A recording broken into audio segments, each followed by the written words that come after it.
On est à la Petite Rivière Saint-François dans la région de Charlevoix. C'est une région qui est très montagneuse, une altitude autour de peut-être 450-500 mètres.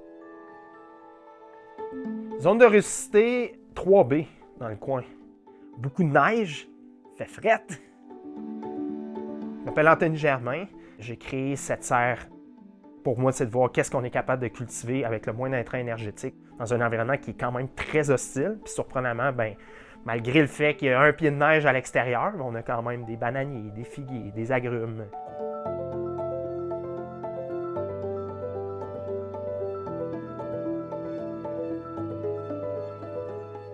Superficie de la serre, on a une largeur de 16 pieds par une longueur de 32 pieds, fait qu'on a à peu près 512 pieds carrés de surface cultivable. Il a fallu faire des travaux d'excavation, on est en montagne. C'est moi qui ai fait en partie la serre. La charpente, c'est un entrepreneur qui était là, qui m'a aidé justement à monter le rough. Puis après ça, moi, j'ai tout fait la finition intérieure. Mais ça a été plus compliqué que prévu parce qu'on a commencé la construction à l'automne 2018. Puis après ça, quand venait le temps de monter la charpente, c'était le 26 octobre, je m'en rappelle, puis il était tombé un pied de neige. Fait que ça a compliqué les travaux. Structure, ça c'est la portion sud, la portion vitrée. Fait qu'on a les chevrons, on a le polycarbonate. C'est vraiment orienté vers le sud pour maximiser le gain solaire. Isolation du mur nord, isolation des murs est-ouest également en partie. Donc ça permet vraiment de maximiser la conservation de la chaleur. Puis ici, c'est ça, on a les fenêtres qui basculent, qu'on peut ouvrir l'été. À vrai dire, l'été, c'est tout le temps laissé ouvert. Le ventilateur va pouvoir pousser cet air-là. Puis un autre ventilateur pour vraiment faire un courant. C'est vraiment important, la ventilation, c'est la clé. Clé. On voit la chaufferette. Ça, c'est le chauffage d'appoint qu'on a à cet endroit-là qui vient faire en sorte que les températures restent au-dessus de zéro. Après ça, tu as l'entrée du climate battery.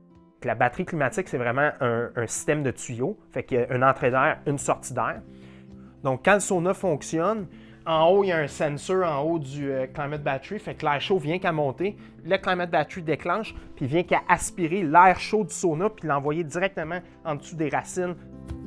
C'est vraiment le principe d'une batterie. C'est qu'on prend l'air chaud des journées ensoleillées, des mois plus chauds comme le printemps, l'été, l'automne. On vient vraiment réchauffer le sol au long de ces mois-là, ce qui fait en sorte que quand on arrive à ce temps-ci de l'année, il fait plus froid, mais le sol vient qu'à relâcher cette énergie-là. On a un figuier ici, Colosanti, de variété. Ça a poussé de 6-7 pieds facilement une saison. Fait que ici, l'enjeu, c'est que ça pousse trop vite, des fois, tout ce qui est subtropical.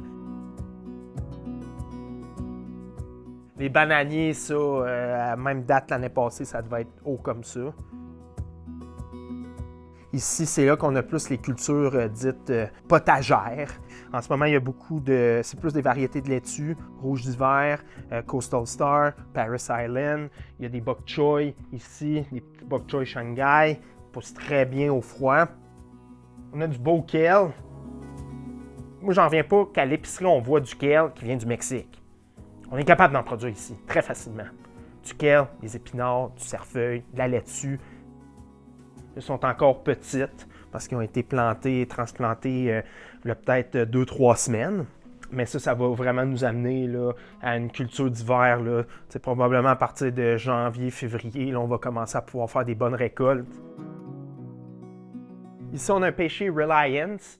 Fait qu'arrivé au mois de février, c'est tout en fleurs, vraiment comme au Japon, là, les cerisiers, les fleurs roses, blanches. C'est magnifique.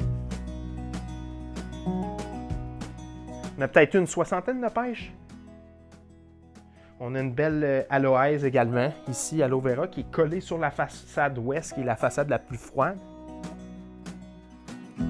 Ici, on a un avocatier qui survit aux hivers québécois en serre, donc apparemment, c'est possible.